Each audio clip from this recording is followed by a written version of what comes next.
Okay, so thank you, Father, for that enlightening discussion. So we now open a discussion for Q&A. So in case you have any questions, you can unmute yourself or you just type your question in the chat box.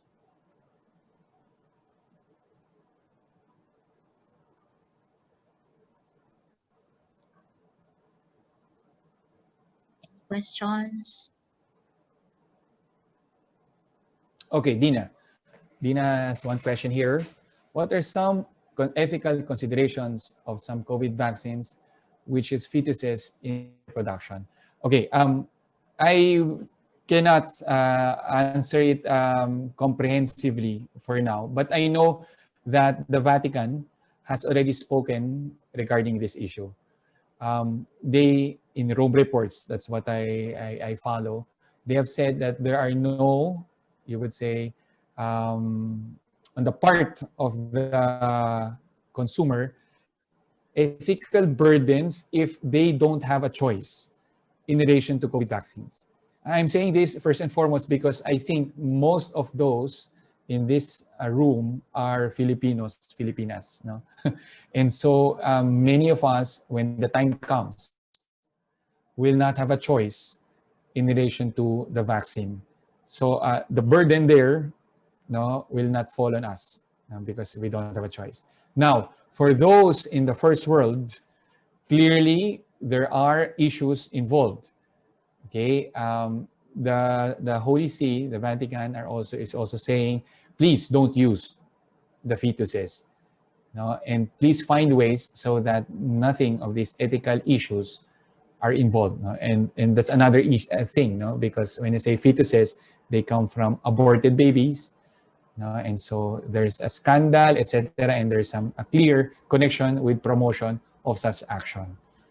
Okay, so that one is a topic for the moralists, no, and I think it's interesting as well.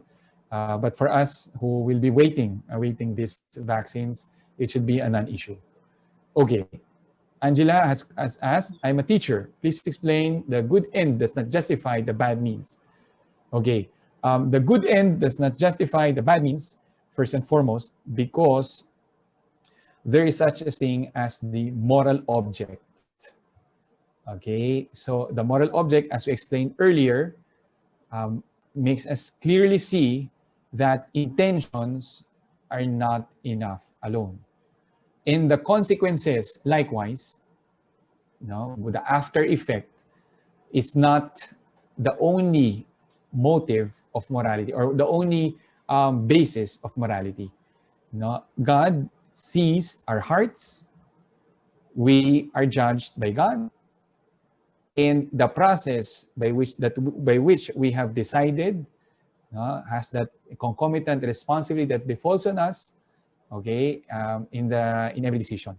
So in doing that, in realizing that, we cannot just base our actions on the effect or the end, even if it's good, like Robin Hood, for example. Robin Hood wants to help the poor, and so he steals. And so that one is not positively seen in Christian ethics because the end, helping the poor, is not justified by stealing a moral object that is evil. Now, there was an example here cited by Angela. A student scholar cheats in the exam so that she will not lose her scholarship. The good end, the scholarship, obtaining the scholarship, obviously does not justify the bad means. I explain why. Because the means that he has used is objectively evil, meaning cheating is lying. He does not help himself in the long run because he converts himself more tendenciously to becoming a liar. Okay, and although he has saved scholarship, in the process, it will not be good for him in the long run. I also would mention, explaining further, the same for so many other lies that you and I can be guilty of. In the confessional, since I'm a priest, I always hear, Father, I committed a white lie. And this theory of the white lie is to protect another person. And then I ask further, many of the times, most of the times rather, the protection is oneself. Every lie is actually a white lie, no? Because we want to protect our fame, we want to protect our image, and so we lie in that sense, no? Sometimes it could involve also protecting other goods. I will not explain further. But when it comes to, for example, being caught by an MMDA, and it's not practical to get your license, you know, and undergo all the hassle. So the typical suggestion of anyone in that situation: why don't you just pay or bribe the police officer or the MMDA officer?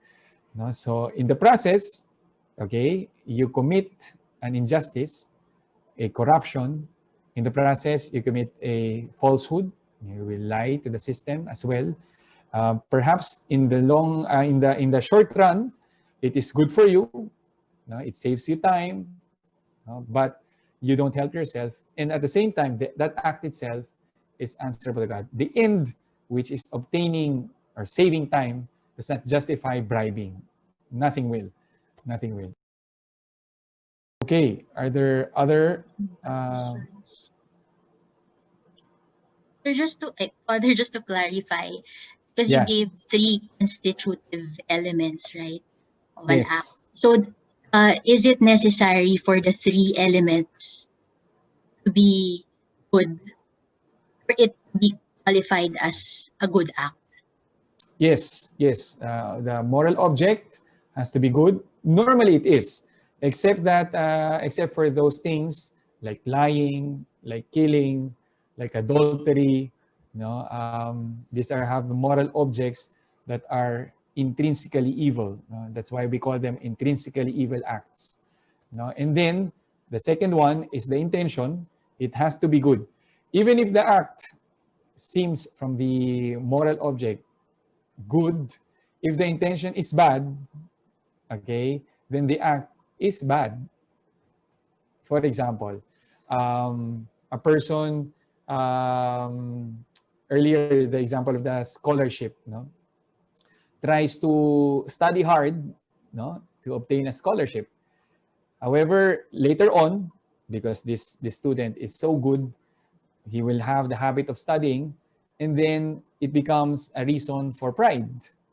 Okay, so the act of studying now has one intention or a prime intention. It is to be have the bragging rights against her classmates. So even that, when given the situation, one day, she tries to study. Even the act of studying, that studying, becomes not good. Okay, because of the bad intention. Now, what is proper, therefore, is to rectify the intention because the object is normally good. But yes, those two have to be good. The circumstances will contribute to the goodness or the evil of the action.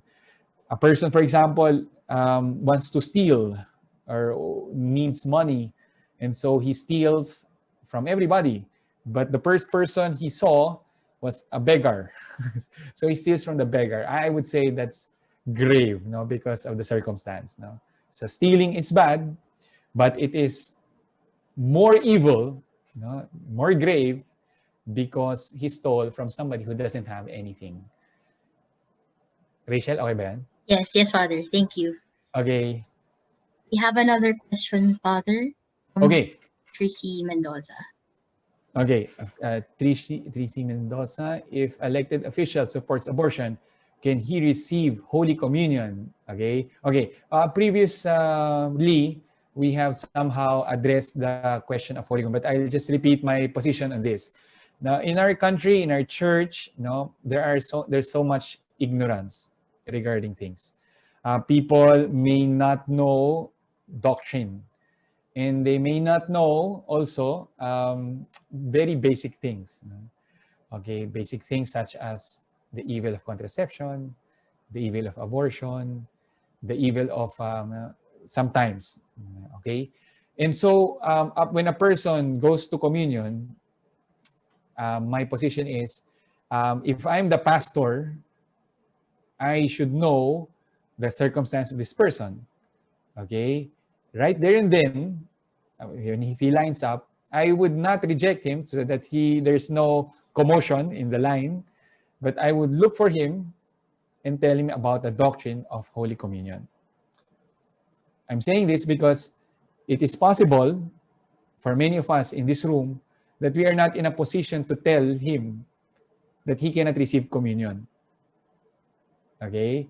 So strictly speaking, in front of God, if he knows that abortion is wrong and that he had no any other option, that he had other options, he could have avoided it, and he is pro, and supporting it, and he knows it's wrong, then he himself should not receive Holy Communion.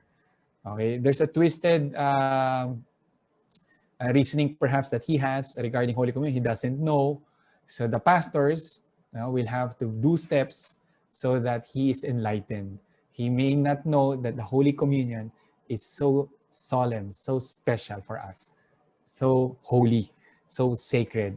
No, he thinks everybody could receive it. In our country, this is the general notion: everybody can receive it. No, why do I need to do other thing? No, when for example, people when we stopped these masses, and we have returned, to public masses, there was no offer in general of confession in the parishes, because the general notion really is everybody can receive.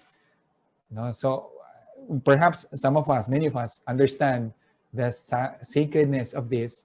Okay, we'll just pray for them, those who perhaps receive unworthily, and then do our simple but effective personal apostolate so that it could reach many souls, this doctrine about the Eucharist.